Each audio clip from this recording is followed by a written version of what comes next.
ओम नमः शिवाय। ओम नमः शिवाय। आज हम भगवान भोलेनाथ की 12 शिवलिंगों में से सोमनाथ शिवलिंग की कथा का अध्ययन करेंगे। शिव कृपा से जीवन के हर संकट, हर कष्ट दूर होते हैं, मन की हर मुराद पूरी होती है।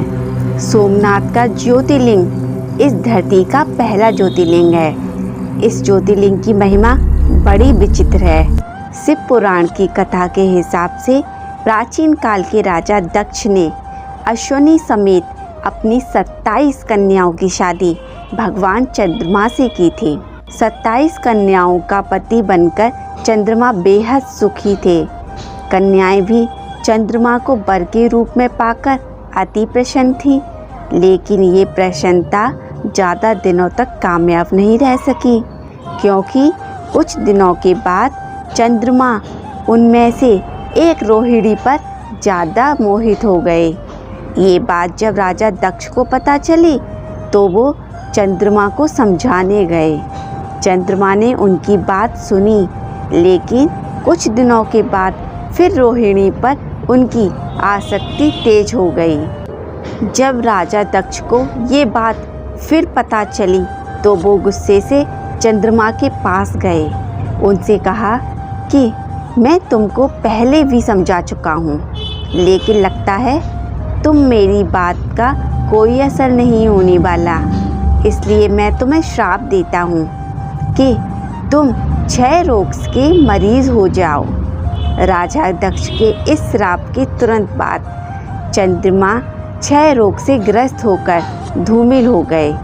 उनकी रोशनी जाती रही। ये देखकर ऋषि मुनि बहुत परेशान हुए। इसके बाद सारे ऋषि मुनि और देवता इंद्र के साथ भगवान ब्रह्मा की शरण में गए। फिर ब्रह्मा जी ने उन्हें एक उपाय बताया। उपाय के हिसाब से चंद्रमा को सोमनाथ के इसी जगह पर आना था, भगवान शिव का तप करना था, और इसके बाद ब्रह्मा जी के हिसाब से भगवान शिव के प्रकट होने के बाद दक्ष के शाप से मुक्त हो सकते हैं। इस जगह पर चंद्रमा आए। भगवान वृषभध्वज का महामृत्युंजय मंत्र से पूजन किया। फिर 6 महीने तक शिव की कठोर तपस्या करते रहे।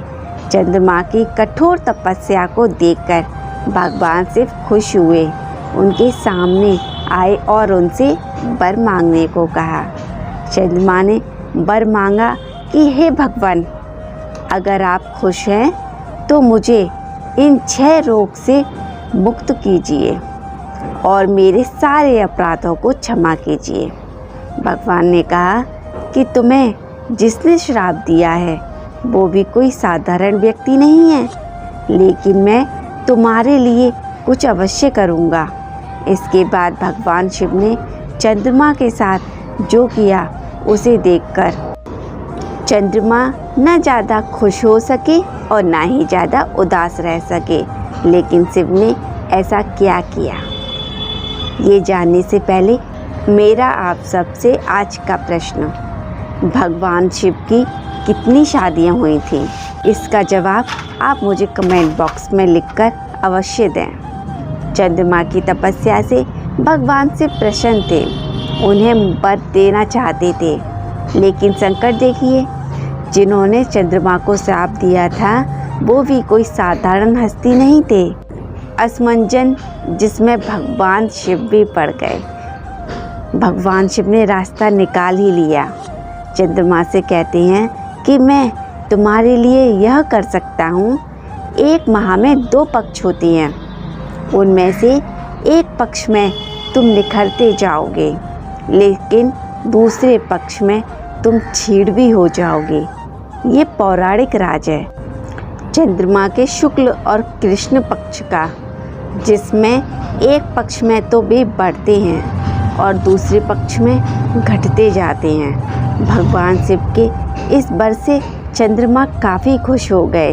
उन्होंने भगवान शिव का आभार प्रकट किया और उनकी स्तुति की।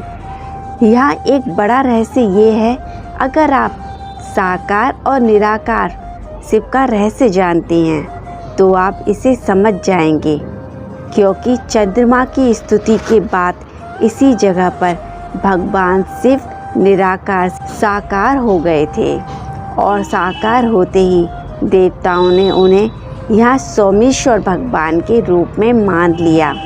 यहाँ से भगवान शिव तीनों लोकों में सोमनाथ के नाम से विख्यात हुए। जब शिव सोमनाथ के रूप में यहाँ स्थापित हो गए तो देवताओं ने उनकी तो पूजा की ही, चंद्रमा को भी नमस्कार किया, क्योंकि चंद्रमा की वजह से ही शिव का ये रूप इस जगह पर मौजूद है।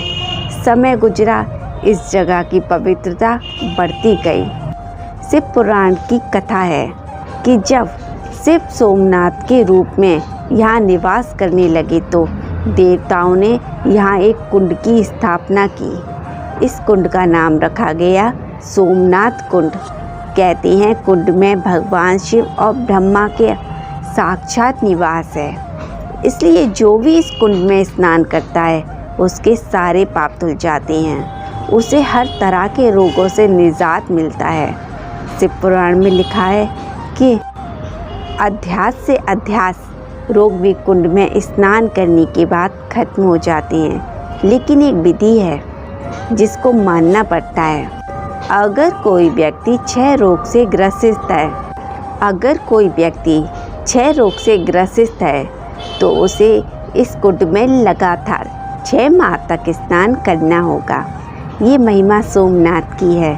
शिव पुराण में ये भी लिखा है कि अगर किसी वजह से आप सोमनाथ के दर्शन नहीं कर पाते तो सोमनाथ की उत्पत्ति की कथा सुनकर भी आप वही पौराणिक लाभ उठा सकते हैं। यह तीर्थ पर और भी तमाम मुरादें हैं जिन्हें पूरा किया जा सकता है, क्योंकि ये तीर्थ 12 ज्योतिर्लिंग में से सबसे महत्वपूर्ण है। धरती का सबसे पहला ज्योतिर्लिंग सौराष्ट्र का कठियावाड़ नाम की जगह पर स्थित है। इस मंदिर में से जो सोमनाथ देव हैं उनकी पूजा पंचामृत से की जाती है।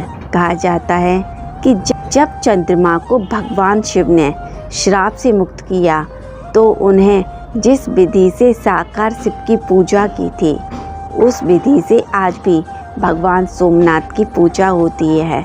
यहाँ जाने वाले जातक अगर 2 सोमवार भी भगवान शिव की पूजा देख लेते हैं तो उनके सारे मनोरथ पूरे हो जाते हैं। अगर आप सावन की पूर्णिमा में कोई मनोरथ लेकर जाते हैं तो भरोसा रखिए उसके पूरे होने में कोई विलम्ब नहीं होगा। अगर आप शिवरात्रि की रात यहाँ मृत्युंजय मंत्र का महज 108 बार जाप करते हैं तो वो सारी चीज़ें आपको हासिल हो सकती हैं जिसके लिए आप परेशान हैं। ये है इस धरती के सबसे पहले ज्योतिर्लिंग की महिमा। शिव पुराण की कथा महर्षि सूरत जी ने दूसरे ऋषियों को सुनाई है। जो जातक कथा को ध्यान से सुनते हैं या फिर सुनाते हैं उन पर चंद्रमा और भगवान शिव दोनों की कृपा होती है। चंद्रमा शीतलता के वाहक हैं। उनके खुश होने से इंसान मानसिक तनाव से दूर होता है और भगवान शिव इस जगह के सार हैं। उनके खुश होने से जीवन के सारे मकसद पूरे हो जाते हैं। तो एक बार प्रेम से बोलिए ओम नमः शिवाय, ओम नमः शिवाय। कथा समाप्त। मुलाकात होगी अगली वीडियो में। तब तक के लिए हरे कृष्णा।